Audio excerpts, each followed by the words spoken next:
اللهم إنه ليس لي علم بموضع رزقي وإنما أطلبه بخطرات تخطر على قلبي فأجول في طلبه البلدان فأنا فيما أنا طالب كالحيران لا أدري في سهل هو أم في جبل أم في أرض أم في سماء أم في بر أم في بحر ولا يدي من ومن قبل من وقد علمت أن علمه عندك وأسبابه بيدك وأنت الذي تقسمه بلطفك وتسببه برحمتك اللهم فصل على محمد وآله واجعل يا رب رزقك لي واسعا ومطلبه سهلا ومأخذه قريبا ولا تعنني بطلب ما لم تقدر لي فيه رزقا فإنك غني عن عذابي وأنا فقير إلى رحمتك فصل على محمد وآله وجد على عبدك بفضلك إنك ذو فضل عظيم اللهم صل على محمد وآل محمد.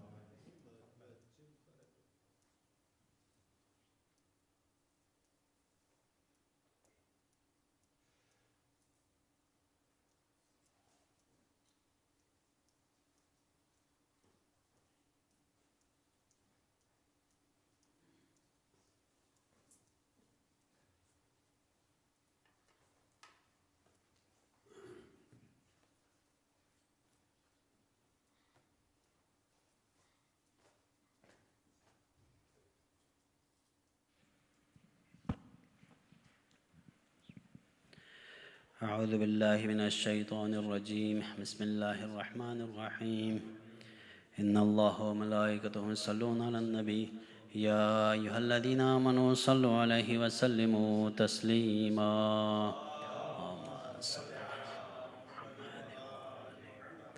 بسم الله الرحمن الرحيم اللهم إني أسألك وأتوجه إليك بنبيك نبي الرحمة محمد صلى الله عليه وآله يا أبا القاسم يا رسول الله يا إمام الرحمة يا سيدنا ومولانا إنا توجهنا واستشفعنا وتوسلنا بك إلى الله وقدمناك بين يدي حاجاتنا يا وجيها عند الله اشفع لنا عند الله يا أبا الحسن يا أمير المؤمنين يا علي بن أبي طالب عليه السلام يا حجة الله على خلقه يا سيدنا ومولانا إنا توجهنا واستشفعنا وتوسلنا بك إلى الله وقدمناك بين يدي حاجاتنا يا وجيها عند الله اشفع لنا عند الله يا فاطمة الزهراء يا بنت محمد يا قرة عين الرسول يا سيدتنا ومولاتنا إنا توجهنا واستشفعنا وتوسلنا بك إلى الله وقدمناك بين يدي حاجاتنا يا وجيهة عند الله اشفعي لنا عند الله يا أبا محمد يا حسن بن علي يا أيها المجتبى يا ابن رسول الله يا حجة الله على خلقه يا سيدنا ومولانا إنا توجهنا واستشفعنا وتوسلنا بك إلى الله وقدمناك بين يدي حاجاتنا يا وجيها عند الله اشفع لنا عند الله. يا أبا عبد الله يا حسين بن علي أيها الشهيد يا ابن رسول الله يا حجة الله على خلقه يا سيدنا ومولانا إنا توجهنا واستشفعنا وتوسلنا بك إلى الله وقدمناك بين يدي حاجاتنا يا وجيها عند الله اشفع لنا عند الله.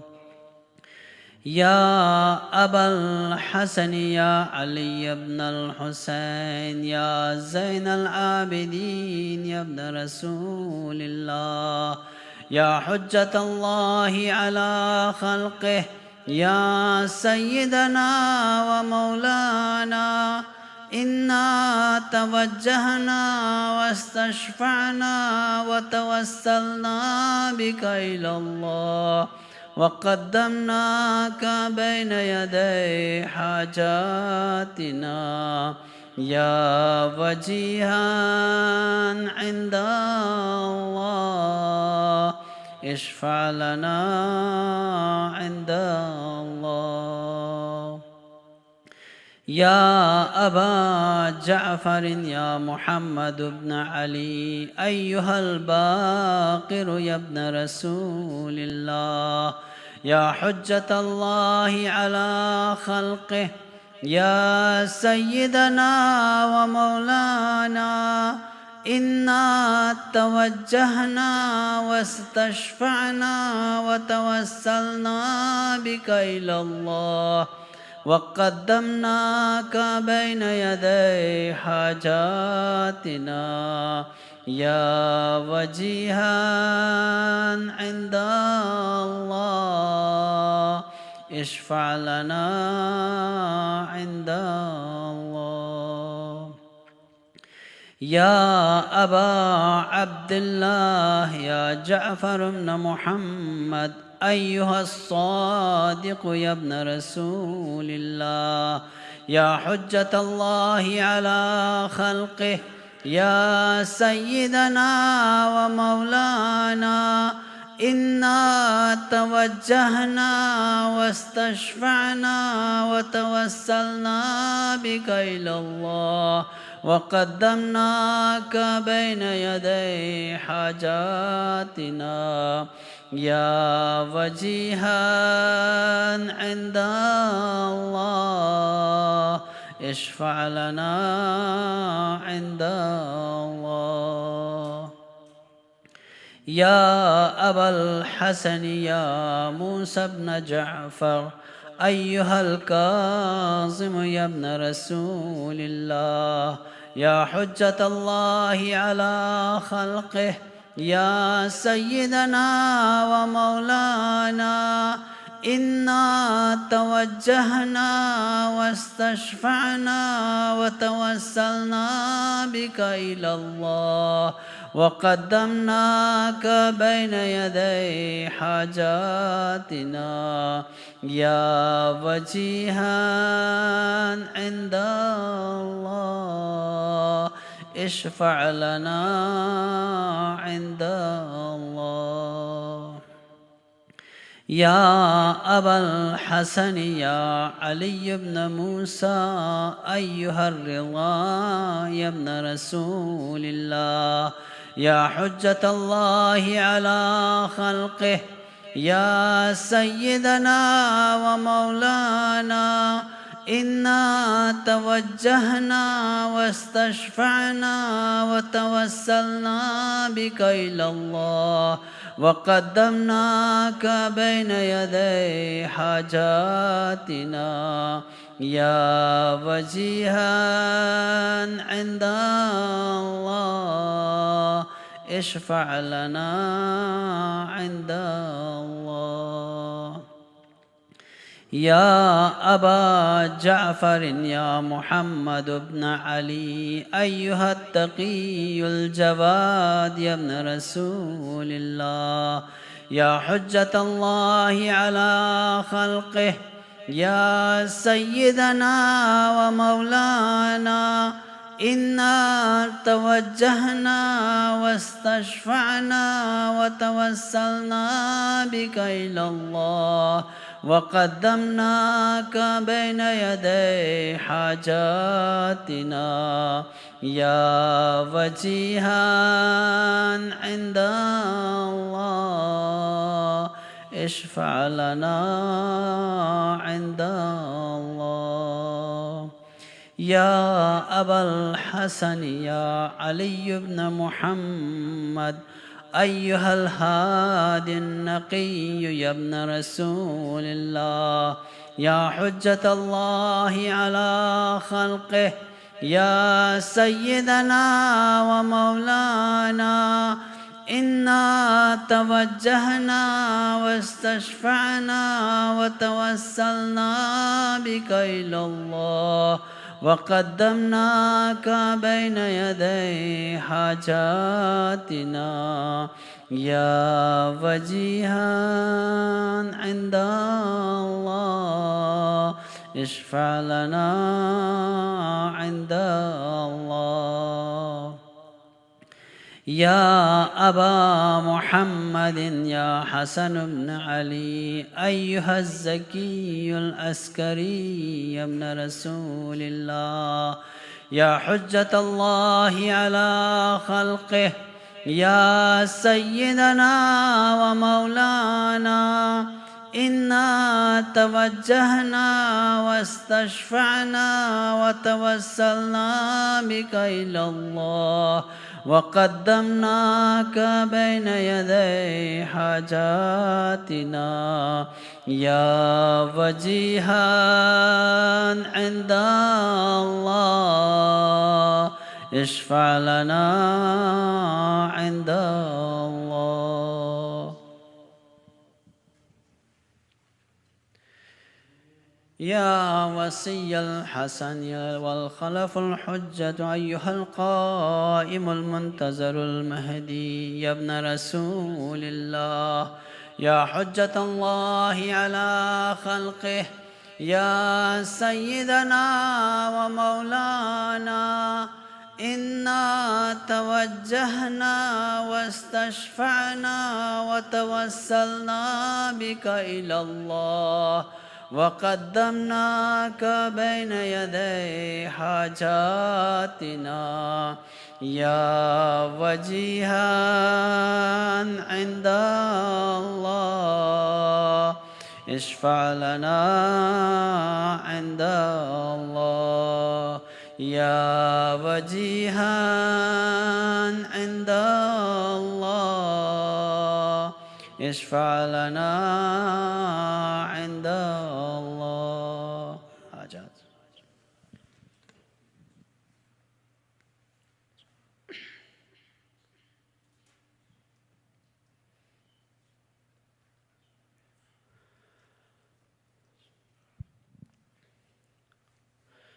يا ساداتي وموالي إني توجهت بكم أئمتي وعدتي ليوم فقري وحاجتي إلى الله، وتوسلت بكم إلى الله واستشفعت بكم إلى الله، فاشفعوا لي عند الله واستنقذوني من ذنوبي عند الله، فإنكم وسيلتي إلى الله، وبحبكم وبقربكم أرجو نجاة من الله، فكونوا عند الله رجائي يا ساداتي يا أولياء الله، صلى الله عليهم أجمعين، ولعن الله أعداء الله ظالميهم من الأولين والآخرين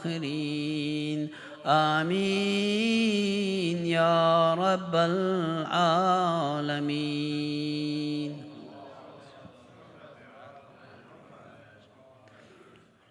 رحم الله من يقرأ سورة الفاتحة.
أعوذ بالله من الشيطان الرجيم بسم الله الرحمن الرحيم الحمد لله رب العالمين الصلاة والسلام على أشرف الأنبياء والمرسلين خاتم النبيين أبي القاسم محمد وأهل بيته الطيبين الطاهرين المعصومين الذين أذهب الله عنهم الرجس وطهرهم تطهيرا. أما بعد فقد قال الله تبارك وتعالى وقوله الحق وهو أصدق القائلين بسم الله الرحمن الرحيم قل هل تربصون بنا إلا إحدى الحسنيين ونحن نتربص بكم أن يصيبكم الله بعذاب من عنده أو بأيدينا فتربصوا إنا معكم متربصون. صدق الله العلي العظيم. صلوات الله محمد وآل محمد. Assalamu alaikum wa rahmatullahi wa barakatuhu. Continuing with the Tafsir of Surah Tawbah after a couple of weeks of break. The discussion in the previous about 10 to 12 ayat was about the Battle of Tabuk and the two groups, one willingly going and the other one asking Prophet's permission to stay back, and showing their true colors in munafiqeen. And so it's pretty much is a wrap-up of that discussion where this particular ayat is addressing Rasulullah to tell these people, قُل, tell these munafiqeen, هَلْ تَرَبَّصُونَ بِنَا إِلَّا إِحْدَى الْحُسْنَيَيْنِ. Do you not await one of the two excellent things to happen to us? Meaning that when we go to this battle, what are the two outcomes? One, either we are victorious or we are, we attain shahadat and we get killed. Another place in Quran, it also talks about that Allah subhanahu wa ta'ala ishtara min al-mu'minina anfusahum bi anna lahum al-jannah. Allah purchases the nufus of mu'mineen in lieu of what? Jannat. يُقَاتِلُونَ فِي سَبِيلِ اللَّهِ. What do? They do jihad in the way of Allah subhanahu wa ta'ala. فَيَقْتُلُونَ وَيُقْتَلُونَ. Both things are mentioned. That either they do qital and they die, or they kill, or they do qital and they get killed. These are the two situations. There isn't a third one. And then after that it says, فَاسْتَبْشِرُوا بِبَيْعَكُمُ الَّتِي بَايَعْتُمْ. Give them glad tidings for what they have been able to achieve. That ayah talks about the same thing over here. Prophet is saying, what do you expect? Two things would happen if we went to Tabuk. Either we get killed or we, come back victorious. What is it that you're expecting from us? Is it your liking that we should get killed over there?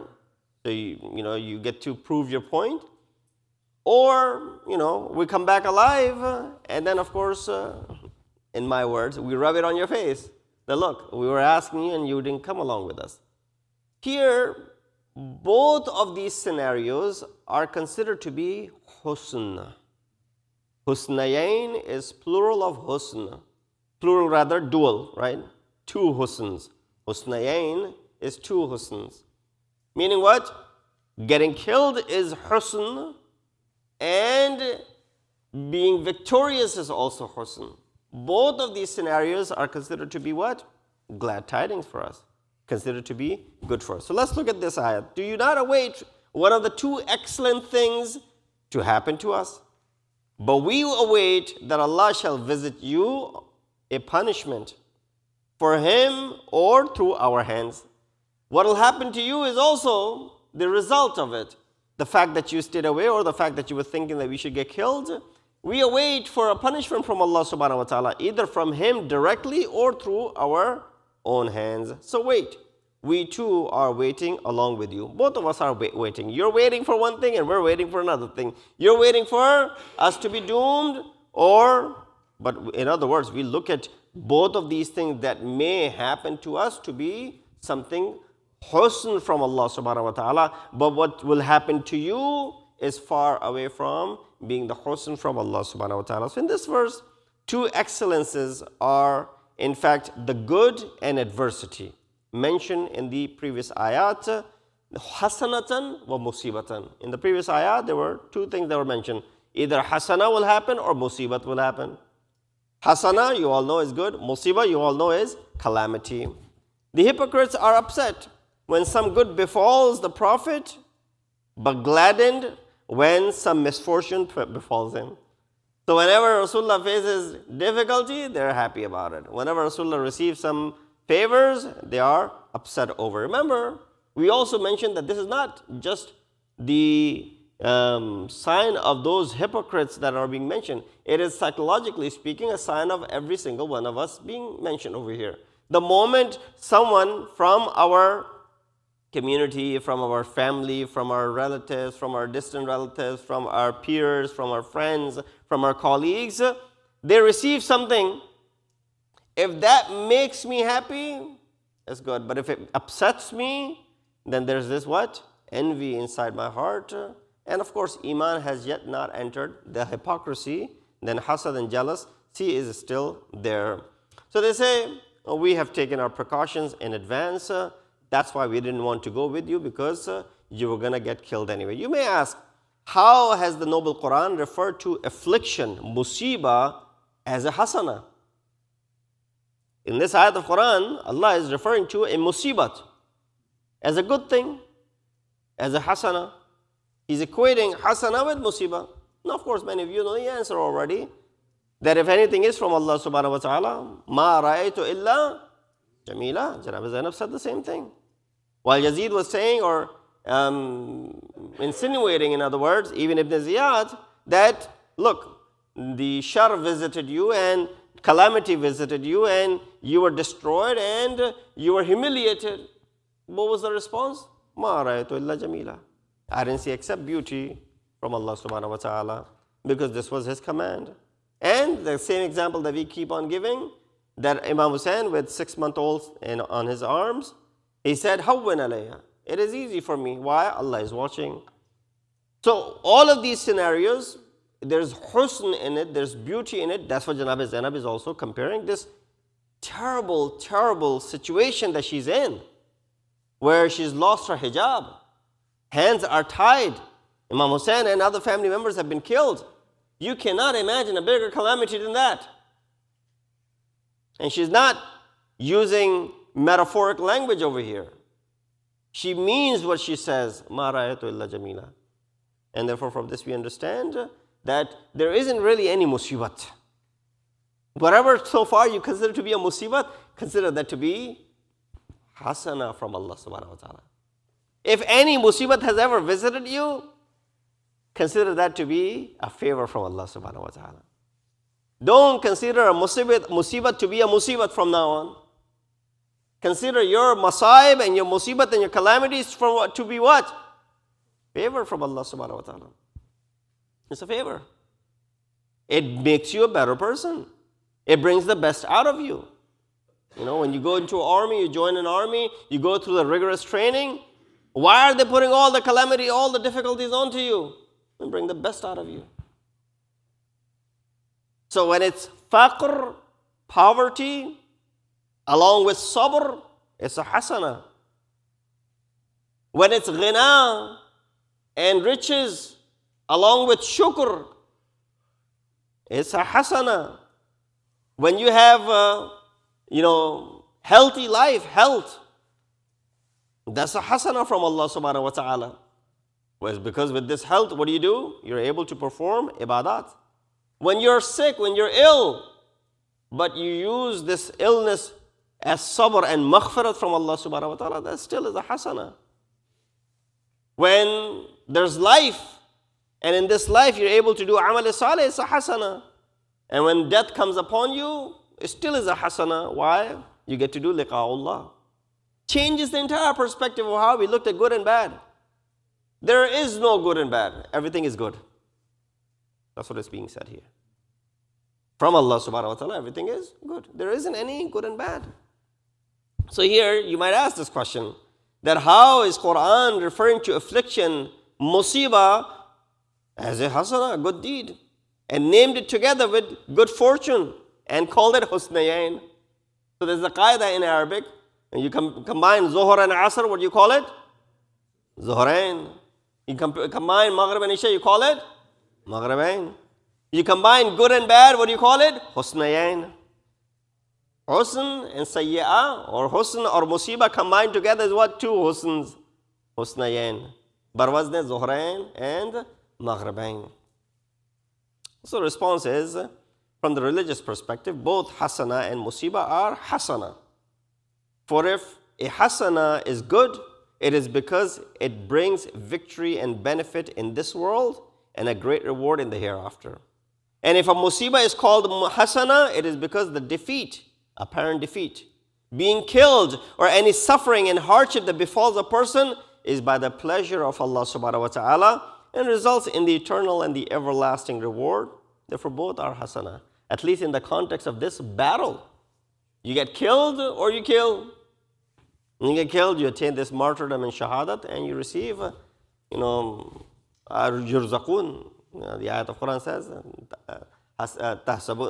وَلَا تَحْسَبَنَّ الَّذِينَ قُتِلُوا فِي سَبِيلِ اللَّهِ أَمْوَاتًا بَلْ أَحْيَاءٌ عِنْدَ رَبِّهِمْ يُرْزَقُونَ. They're getting their rest near Allah subhanahu wa ta'ala. Is that a bad thing? No, it's actually a very good thing. Allah is providing for their rest. So there are examples of this in Quran as well as in the kalam of Ma'asumin. I'll share a few ayat and a couple of ahadith. The famous ayat, Surah Baqarah 155. وَلَنَبْلُوَنَّكُمْ بِشَيْءٍ مِّنَ الْخَوْفِ وَالْجُوعِ وَنَقْصٍ مِّنَ الْأَمْوَالِ وَالْأَنفُسِ وَالثَّمَرَاتِ وَبَشِّرِ الصَّابِرِينَ الَّذِينَ إِذَا أَصَابَتْهُمْ مُصِيبَةٌ قَالُوا إِنَّا لِلَّهِ وَإِنَّا إِلَيْهِ رَاجِعُونَ. You've heard this ayat many times.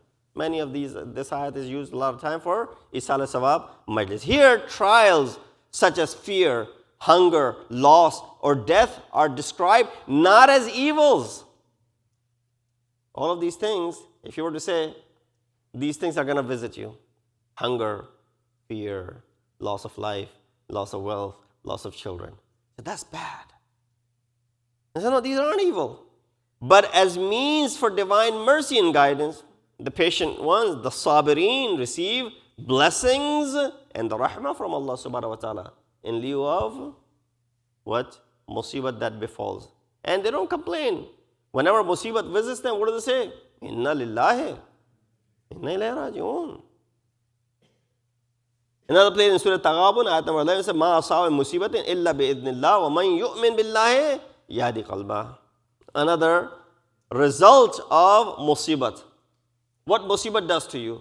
So how can you call this to be a bad thing? When there's such profound effects and the consequences of it. If something is resulting in good, how can you call that thing to be bad? It says, no calamity befalls except by Allah's permission, and whoever believes in it, in Allah, He guides his heart. So affliction itself becomes the source of what? It's spiritual guidance and purification for those who maintain faith and patience. Musibat visited you. What did it bring out of you? It brought Yahdi qalbahu. Hidayat qalb. And at a human level, think about it. How many people have you seen when they faced really difficult time in their life, they've straightened their lives? It took someone to, unfortunately, die in their family for them to realize the reality of life. It took a great loss, for example, bankruptcy, for them to realize that there's more to life than does just a bank balance and wealth and the riches. Sometimes the masaib shake you so that they bring the best out of you. So then can you call that to be a musibah? No, that's a wake-up call. That's actually a good thing. I wish more of that would happen in my life. Sixth Imam Jafar al-Sadiq ﷺ said, إِنَّ الْمُؤْمِنَ لَيُؤْجَرُ عَلَى كُلِّ شَيْءٍ حَتَّى عَلَى الشَّوْكَةِ يُشَاكُهَا. A believer is rewarded for everything, even for a thorn that pricks him. Even a thorn. Kaanta bhi agar chup jaye, wo bhi jaye, wo get a reward for it. So let the thorns prick me. Let them hurt me. Let them harm me. Why? Now you understand the kalam of Imam Hussein in Karbala. He said, Ya suyuf khudini. Oh, the swords, take me. Why? It is not halakat. It is not La tulqu bi aydikum ila tahluka. Don't throw yourself into halakat. Ayat of Quran says that's not what it is. He knows at this moment this was the point up until he had to do jihad. He had to hold his sword. After that, Kalam Ilahi, the word of Allah, put your sword away. He does. And then he says what? Ya suyuf khudini. Oh, the swords, come and get me. Why, every sword that gets me, if Allah is going to reward you for every thorn that pricks you, then you think He's not going to reward you for every sword that attacks you. So even the smallest pain or discomfort is considered a means of kafara. When you go through some minor difficulty in this life, that is considered to be kafara for something that you have done. In source of divine reward, thus all afflictions are hasana in their spiritual effect. Eighth Imam Ali ibn Musa ﷺ said, ما من مؤمن أصابه نصب ولا وصب إلا كان له به ذنوب محطوطة وأجر مرفوع. No believer suffers fatigue or illness except the sins are erased and his rank is elevated because of that. So if something is becoming the means of your rank being elevated, if something is becoming a means of your past sins being removed and erased, you think that's a bad thing? No, I'll sign up for that any day of the week. Yes, sure. That's why even the masaib that are considered to be musibat in the common view are actually hasanat from Allah subhanahu wa ta'ala. I've given this example, so sorry for repeating this. Pain, is it bad or good? Maulana, pain is bad. I have back pain, my legs hurt, other pains. Pain is bad. That's what you equate pain with bad. But if the pain didn't exist, you wouldn't do ilaj for it. You wouldn't go after the cure for it. It is because of the pain that you go after curing it. And you go after the cure for it. You're alerted, so you go and get the medicine for it. Or if the medicine is not the solution, you get the surgery for it, for example. But imagine there was no pain and it was eating you up from inside. And then boom, it comes about. No, it's too late. So pain then becomes what? A ni'mat, a blessing from Allah subhanahu wa ta'ala. If it wasn't for this pain, I would not have understood that there was a bigger problem that was waiting for me. So in this ayat it says, "O Muhammad, these hypocrites, say to these hypocrites, do you await for us anything except one of the two best outcomes? Meaning, do you expect for us anything other than one of the two praiseworthy qualities and the great blessings, either victory and spoils of war in this world, or martyrdom with everlasting reward in the hereafter?" The ayat begins with the word hal. In Arabic, usually the word hal is for question, interrogation, But here, Rasulullah is not asking that he needs this answer from them. He knows the answer. It's a rhetorical question. He says, hal, although it is interrogative particle, here conveys rebuke, a reproach for their waiting and delay, which leads its possessor to all that he detests. His own disappointment and his opponent's success, his own destruction and his opponent's deliverance, his own misery and his opponent's happiness. Very quickly, I'll go through some of the points and the nukat that we derive from this ayat. I wanted to recite ayat number 53 and 54 as well. Go through this surah quickly, so inshallah we finish it off in the next 3-4 months, because if we just do one ayat, Surah Tawbah has about 130 ayat. It's going to take a while, so I wanted to do 4 or 5 ayat a day, so that inshallah we'll be able to finish this rather quickly. Very quickly, I'll just go through some of the messages and the points. It is necessary to explain and promote the viewpoint of the two best outcomes to both your friends and the enemy, as Allah subhanahu wa ta'ala is saying to the Prophet, tell them, because both people are listening. Your enemy is also listening and your friend is also listening. The standards of values and criteria for judging worth differ between believers and disbelievers and the hypocrites. Of course, this is where disbelievers will look at this to be a loss, but a believer will look at it as a what? No, again, because it is being done in the way of Allah subhanahu wa ta'ala. In the view of the people of faith, whether one advances or remains behind is not what matters. What matters is being on the right path. Therefore, both victory and martyrdom are triumphs in the view of a mu'min. Hypocrites, if they're killed in battle or clashes with the Islamic system, they are on the fire. If they die without fighting, they're also people of the fire. So it doesn't matter. Both of these conditions are there for them. Thus, they are seized by punishment either at the hands of the believers or at the hands of Allah subhanahu wa ta'ala, as the ayah says, min indihi aw bi aydiyina. And lastly, the believer is certain about the purpose and the outcome of the action. فَتَرَبَّصُوا إِنَّا مَعَكُمْ مُتَرَبِّصُونَ.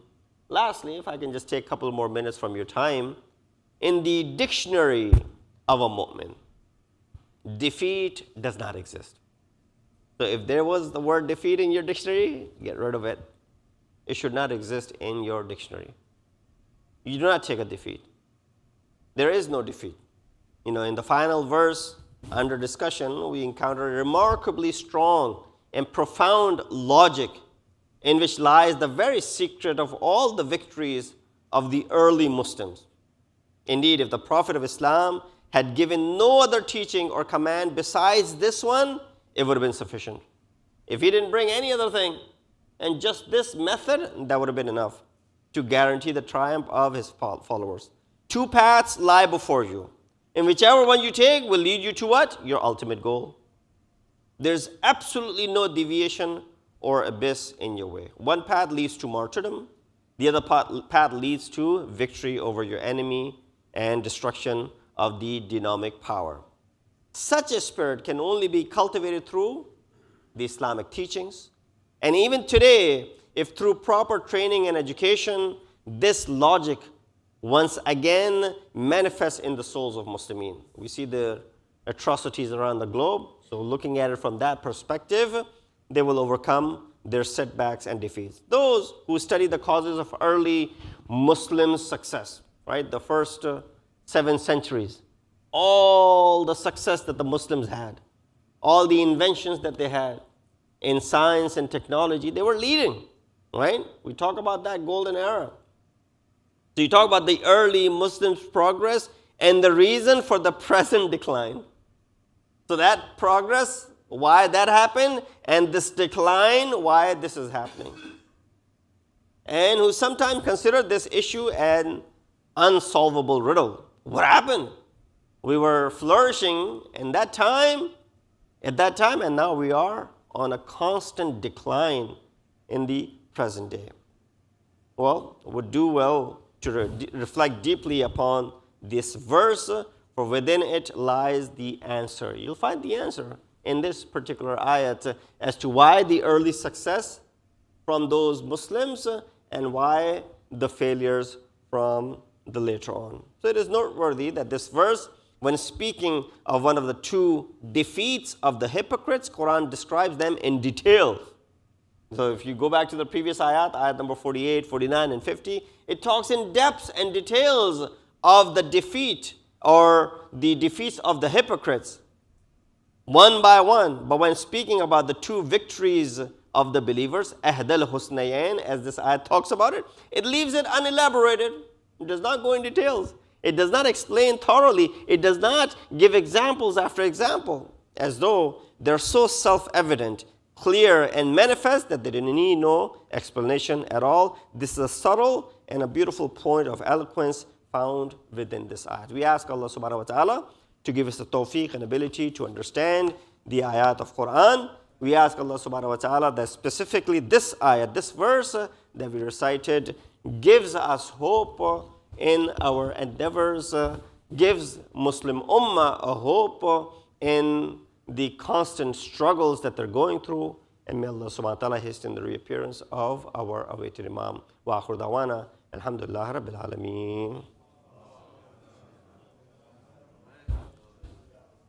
Assalamu alaikum ya Rasulullah, assalamu alaikum ya Nabi Allah, assalamu alaikum ya Habib Allah, assalamu alaikum ya Khairatullah, assalamu alaikum wa rahmatullahi wa barakatuh.